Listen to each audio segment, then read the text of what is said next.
you hear about this a lot in the trauma literature. Somebody goes camping, let's say, and they get bit by a snake, and it's a really scary experience, and they think they're going to die, and they go into full blown freeze, let's just say, for example, right?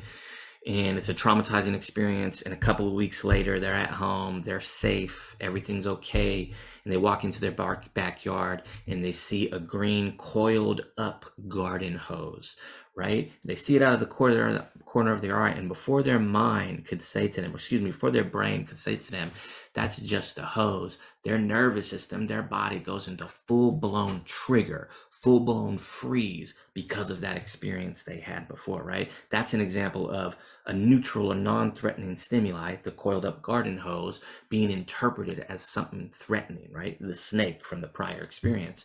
Translate that into working with people and youth. That could be something like, let's say you're an educator or running a group or something like that, and you want to get the group started, and there's two youth who are kind of engaging in side talk, and you go up to one of the young persons and you say, hey Sam, could you please sit down, and can we please not engage in side talk so that we can get the lesson going?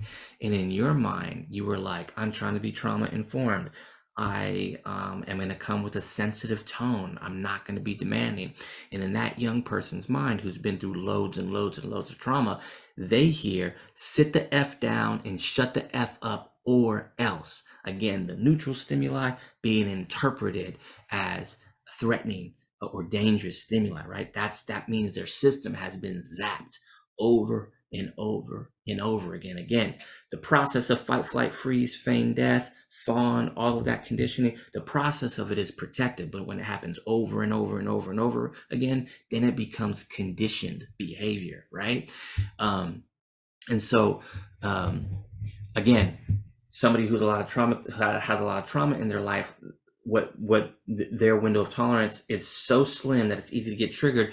Part of our role, or our goal at least, as a trauma-informed mindfulness professional, really anybody who's doing any significant work with trauma, with people who are trauma impacted, is to slowly build that window of tolerance, so that this thing right here, whatever this experience is, which is above the window of tolerance that I'm circling with my cursor right here, right now, this is an experience of rage. You can't think straight, right? Maybe it was, a colleague or a parent saying something to you. Over time, that same experience, if we build the window to be higher up here, they'll still get mad, they'll still be upset, but it won't completely fling them into fight, flight, or freeze, which means their brain will still be online. They can think, at least, and have a chance to respond more skillfully, rather than just succumb to whatever the behaviors the trauma is going to influence in those moments.